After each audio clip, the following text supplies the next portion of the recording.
Hello again, dear grade 11 students, and let's continue our training exercises including derivatives on domain of definitions of functions and their derivatives as well.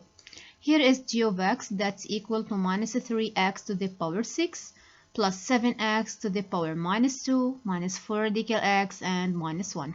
As you notice, the domain of definition of g is r plus star. What does that mean? It means that only the positive numbers are accepted for g of x to be defined. Why? If you notice here, 7x to the power minus 2 means 7 over x to the power 2. So the condition on x here that it should be not equal to 0, and the condition of x under the radical is that it is greater or equal to 0. Now when these two conditions intersect, then we get that x should be strictly greater than 0, and that's how we represent it as an opened interval at 0 till plus infinity. That's what we mean by x is strictly greater than 0, and it is indeed r plus star. Now let's find the derivative of g of x. G prime of x is equal to minus 3 is kept, this power is here, and x to the power 6 becomes x to the power 5 by decreasing the power 6 by 1. And again, plus 7 is kept, minus 2 is here and is down here, and x to the power minus 2 becomes x to the power minus 3.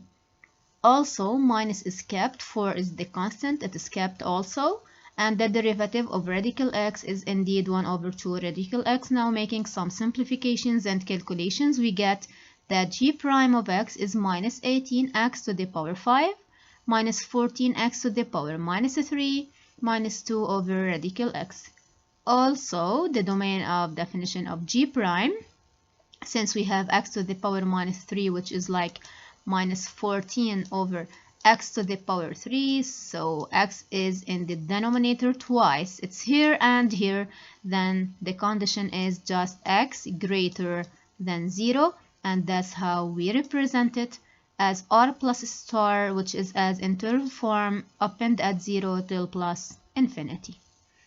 Now let's talk about another one, which is h of x that's equal to minus 1 over x cubed plus 6 radical x plus 16, here is the constant, it's not always at the end, minus x to the power 7 plus 5x. Now let's make it like powers. It's h of x equal to minus x to the power minus 3 in order to apply, when finding the derivative, the rule of x to the power n prime, which is equal to n into x raised to the power n minus 1.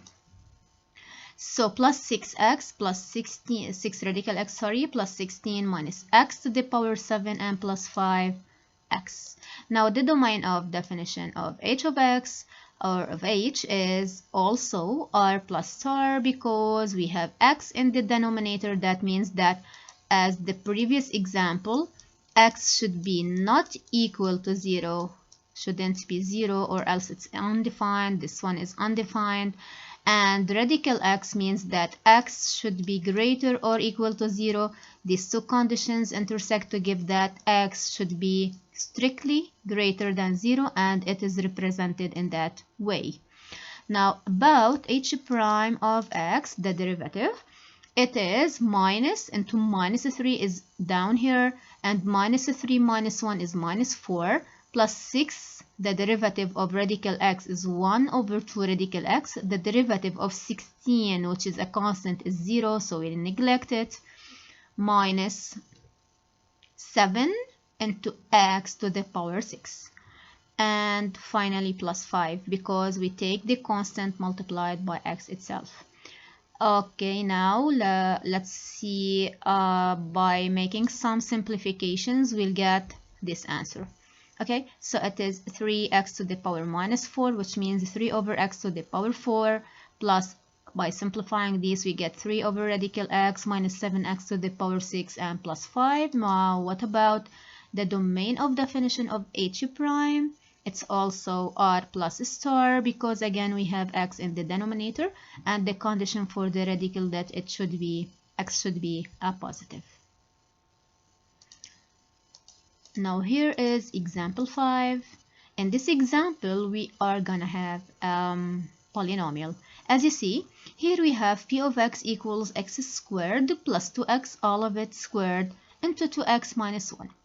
We can simply use the property of u dot v, u prime v plus v prime u, and we can expand if possible. Here I prefer to use the expanding method to show you a polynomial. So p of x, when expanding this using the identity, we get x to the power 4 plus 4x cubed plus 4x squared into 2x minus 1, making another expanding another time, expanding another time. We'll get the final answer that p of x equals 2x to the power 5 plus 7x to the power 4 plus 4x cubed minus 4x squared. Now p prime of x based on this p of x is 10x to the power 4, so 5 is multiplied by 2 and x power 5 becomes x to the power 4. 4 is multiplied by 7, we'll get 28, and x to the power 4 becomes x to the power 3. Similarly, 12x squared and minus 8x. Notice that because p of x is a polynomial, all the exponents here are natural numbers, and that's the definition of a polynomial, then its domain of definition is R. There are no conditions here. It is always defined for any real number x. Similarly for its derivative, because its derivative is also a polynomial, then domain of definition of p and that of p prime are both equal to R. No conditions on polynomials. They are always defined for any real number x. And here is the sixth example. It is p of x equals to x power 4 plus 2x, all of it raised to the power 5. Now we don't have to expand such values, so we can use the idea of writing p of x in the form of u to the power 5, and it's also a polynomial if we expand it. So to find the derivative of this p, we say let u equals the terms under the power. So 2x to the power 4 plus 2x is gonna be u, then u prime is 8x cubed plus 2. So this is represented by u to the power 5, where u is that one, 2x to the power 4 plus 2x. Now u prime, because we are going to need it, we have to find directly u prime. It is 8x cubed plus 2. Now the property says here we are using the property of u power n prime. It is n u prime and u n minus 1. So let's apply it. We have n is 5 here, it's u raised to the power 5, so 5 into u prime means that answer, into u to the power 4, so we get 5 into 8x cubed plus 2, which is u prime, so u prime, into u raised to the power n minus 1, which is 5 minus 1, which is 4. So that's according to p prime of x. Notice that, as I told you, p of x is a polynomial, then its domain of definition is R. Similarly for its derivative, it's also, if we expand it, it is clear that it is a polynomial, then the p prime is also R.